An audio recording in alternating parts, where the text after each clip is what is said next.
I've got another Zen story for you.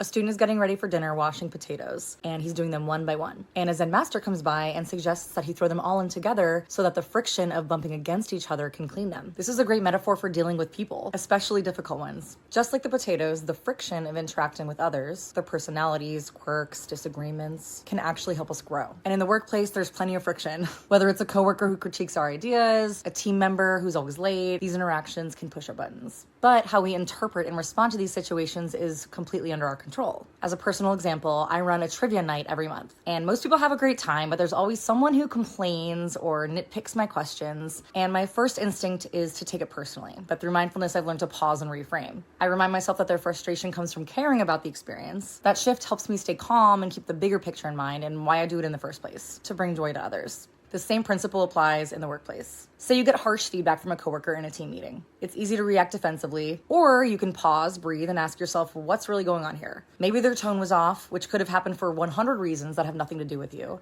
But is there something valuable in their feedback that could make your work better? So here's how I try to manage these moments mindfully. Pause. When you feel triggered, take a breath before reacting. Reframe. Consider the other person's perspective because everyone has their own challenges, triggers, motivations. And respond with intention. Choose how you want to react instead of letting emotions take over. Psychologist Viktor Frankl said between the stimulus and response, there is space. And in that space is our power to choose our response. In our response lies our growth and our freedom. Difficult people will always be part of life and work, but when we lean into mindfulness, we can use those moments of friction to grow and collaborate better.